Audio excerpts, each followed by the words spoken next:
Galicia está en alerta máxima ante a expansión da avespa asiática. Os expertos falan dunha campaña especialmente complicada e incluso xa hai quen a cualifica como a peor dende que a velutina chegou á comunidade. A situación xa se viña arrastrando desde principios de ano. O inverno, que veu chuvioso pero suave, evitou que moitas raíñas falecesen polas xeadas. Logo, unha primavera cálida permitiu que os niños primarios se desenvolvesen antes do habitual. Ismael García forma parte do equipo de retirada de niños de Narón que nos contaba que nos últimos meses se multiplicaron. Pois é moito máis complicado que o ano pasado. Este mes de maio e xuño pois vai sendo difícil. Son os 7 primeiros días de xullo, o Servizo de Retirada de Niños de Seaga recibiu máis de 2.500 avisos, un 10% de todos os que se retiraron ao longo do 2025. A situación é tan desesperante para os apicultores que algúns, como José María Seijo, tiveron que buscar alternativas. É que este apicultor pontevedrés tivo que trasladar as súas colmeas e non precisamente preto, a máis de 2 horas da súa casa. Eu, por exemplo, levei este fin de semana para Lugo porque, bueno, na zona ali de momento non aparece moito. Os profesionais xa alertan, teremos velutina para moito tempo e as consecuencias xa se fan notar. Alimentar as colmenas representa pois 1 kilo por semana hasta diciembre. Son moitos kilos de alimento. Ese alimento, pois, vale €1, 0,50, 1,50, o que sea. E outro coste moi grande é que hai que ir cada 8 días aos colmenares a alimentar. As cifras asustan. A colleita dos últimos 4 anos foi minguando e hoxe en moitos puntos de Galicia é completamente nula. Estamos falando de que a cosecha de fai 4 anos, colmenas con 30, 40 kilos de mel, este ano, pois igual non chega nin a 10 kilos. Ou a 5 kilos. Sumamos o que vale o kilo de mel e sumamos o gasto por colmena, non dá. Está entón o sector apícola condenado á desaparición por culpa da velutina?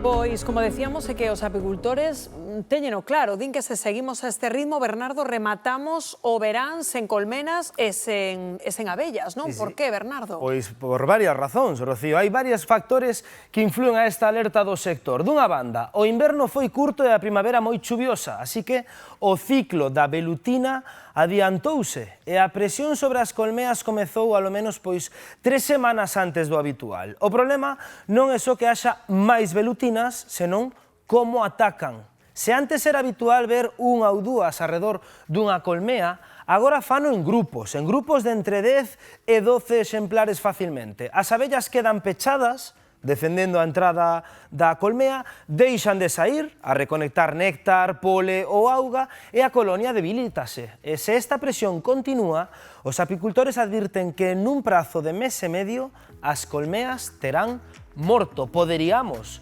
quedar sen abellas, din. A situación é desesperada e imos comprobalo sobre o terreo, porque o sector leva anos convivindo con esta especie invasora sen traza de solución, Alba. Así é, Bernardo, foi no 2012 o ano no que se detectou por primeira vez velutina en Galicia e naquele ano só se rexistraron 2 niños. Pois agora, 14 anos máis tarde, a situación é ben distinta porque o ano pasado rexistráronse case 25.000.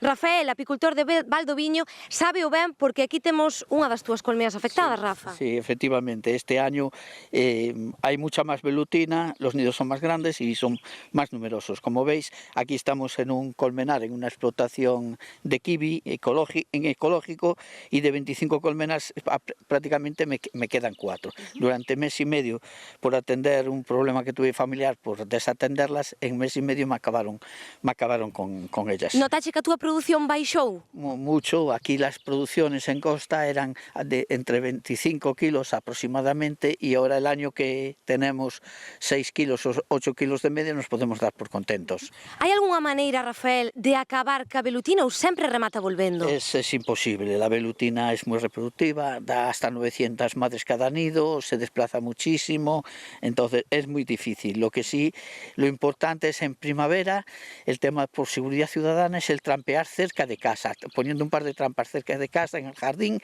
evitaremos que tener un nido a menos de 150 metros alrededor de la casa. Agora que estamos vendo esta colmea túa, entendemos que debería ter moita máis abella, pero dalles medo sair?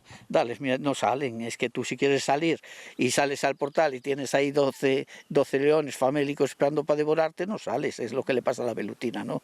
Ahí podemos ver parte del resultado que tenemos con las arpas eléctricas, es lo que da resultado, el tema de troyanos y tal, pero bueno, todo es tiempo que no siempre se dispone de él.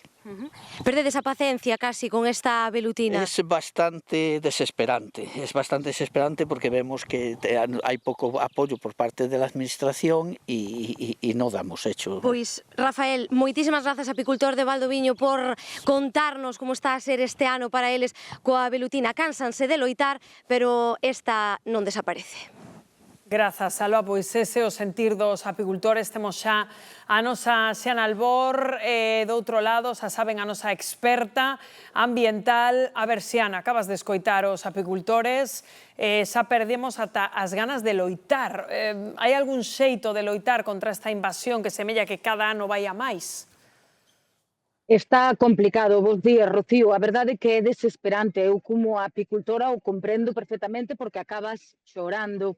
A expansión da velutina débese a varios factores. Por un lado, os climáticos, a temperatura e a precipitación constante, o sea, invernos suaves de Galicia, a precipitación ao longo do ano representan perfectamente o hábitat original desta especie, ali no sur-leste asiático, así que a nivel climático está na casa, digamos. Pero por outro lado, hai os factores biolóxicos que os nomeou moi ben este apicultor. A increíble taxa de reproductibilidade da velutina.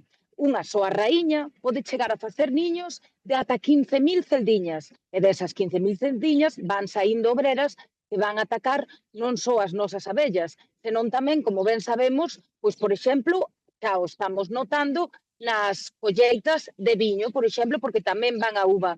E ese factor biolóxico é representativo.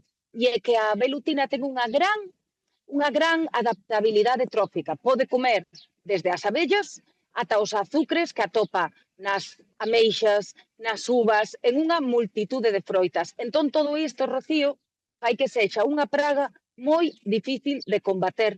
Pensemos que prácticamente a meirande parte dos países que comparten as nosas características climáticas de Europa están na mesma situación, vésaxe Francia ou Italia. Pero, por último, Xiana, algo se poderá facer? Investigación, blindar as colmenas, informar a poboación, non sei, como ves? Moi ben por traer o tema da investigación e da información, porque son dous piares básicos. Temos que investir moitísimos máis cartos en investigar, en atopar remedios como, por exemplo, trampas de feromonas, e utilizar a inteligencia artificial para diferenciar a velutina de outras especies e así poder defender mellor as colmeas e información.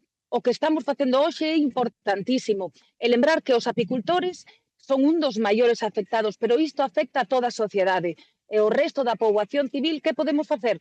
Mercar mel galego, eso xa pode ser un bo primeiro paso para apoiar os apicultores e entender que estamos xuntos nisto, que temos que tentar de atacar este problema entre todos. E que ti moitas veces, Xiana, nos tes contado que as abellas, máis alá dese mel, non, son importantísimas na biodiversidade, é dicir, sería un drama que as velutinas arramplaran cas nosas abellas, non?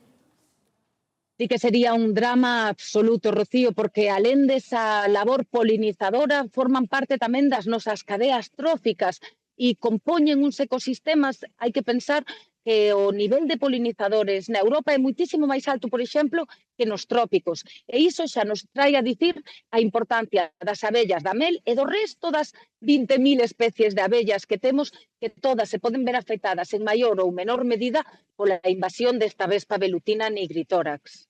Bueno, pois seguiremos moi pendentes. Grazas, Xiana Albor, como sempre. Un biquiño, compañeira.